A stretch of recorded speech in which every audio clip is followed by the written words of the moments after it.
A couple of years ago, I made a video called Why Jewish People Do Not Believe in Jesus. It wasn't meant to be an exhaustive look at all the reasons why most Jewish people do not believe Jesus is the Messiah. I was simply replying to what was said in this book, What Does Being Jewish Mean?, which is a book that seeks to answer questions Jewish children might have about history, culture, and religion. In the book, it says that, quote, during his life, Jesus turned away from some of the practices of Judaism, and that his followers created a different religion. And then directly answering this question, the question of why don't Jews believe in Jesus, it says this, quote, Jesus and his followers attempted to change the laws of the Torah, therefore he cannot be considered a leader of the Jewish people. If the reasons why you won't accept Jesus as the Messiah are because you think he attempted to change the Torah, and that he and his followers created a new religion, I want to show you that this is not the case according to the writings of the apostles. Jesus, whose real name is Yeshua, plainly said in Matthew 5:17, "Do not think that I came to abolish the Torah or the prophets." And in Matthew 23, Jesus admonished some who were ignoring what Jesus called the weightier matters of the Torah. They were ignoring matters of justice, mercy, and faithfulness. But even then, Jesus said that these are the things you should have done without neglecting the others. Jesus was not against the Torah. He certainly had arguments with other rabbis and leaders among the Jewish community, but that just means he was outspoken about his view or interpretation of the Torah. And if he's the Messiah, then isn't he entitled to bring a fresh interpretation of the Torah to the people? And aren't we supposed to listen to him? Didn't Moses say, "The Lord your God will raise up for you a prophet like me from among your countrymen"? You shall listen to him. What about Jesus' first followers? They too had a positive view of the Torah. Paul, whose Hebrew name was Shaul, said that the Torah is holy, righteous, and good. And he said that it is not the hearers of the Torah who are just before God, but the doers of the Torah will be justified. And James, whose real name is actually Yaakov or Jacob, said that one who looks intently at the perfect Torah and abides by it, not having become a forgetful hearer, but an effectual doer, this man will be blessed in what he does. But where's the evidence that Jesus and his apostles were Torah observant themselves? Well, it's all throughout the Gospels and the book of Acts. Jesus and the apostles had a Torah-based view of God. They believed that God is only one person. They did not pronounce God's holy name. They observed the Sabbath, and they read from the Torah and the prophets in the synagogue on the Sabbath. They observed the Torah festivals, and the Gospel of John even says that Jesus went to Jerusalem to celebrate Hanukkah.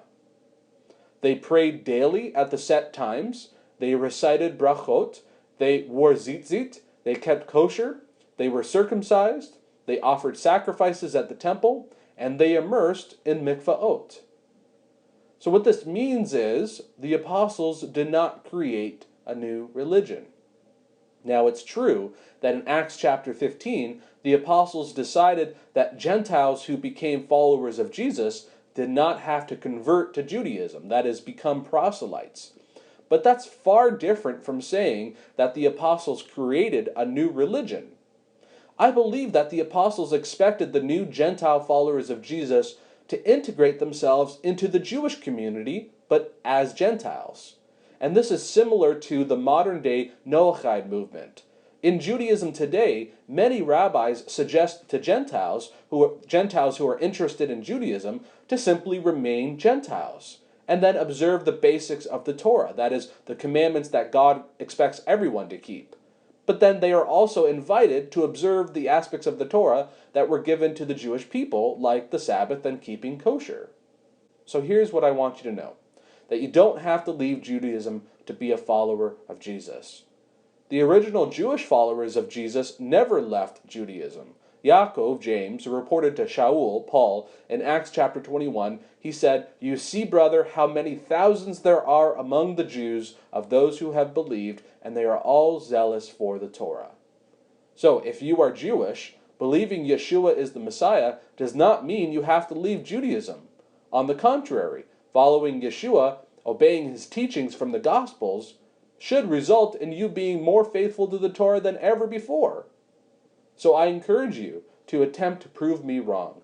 Start reading the Gospels, in particular Yeshua's teachings, and then begin to apply them in your own life, especially as it relates to your Torah observance. I think you will find that you will begin to keep the Torah as God always intended it, with a focus on love and compassion for others before anything else. Now, of course, since most translations of the Gospels or commentaries on the Gospels are from a modern Gentile Christian perspective, you are likely to notice things that are indeed contrary to Judaism and to Torah. But that brings me back to what I spoke about in the first video, the video, Why Jewish People Do Not Believe in Jesus. That is, we Christians have done a poor job representing the real Yeshua to the world.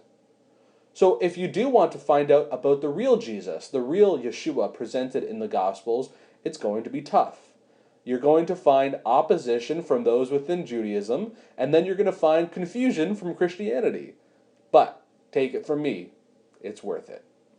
Thanks for watching, and please be sure to leave a comment below, like this video, and be sure to share it with others.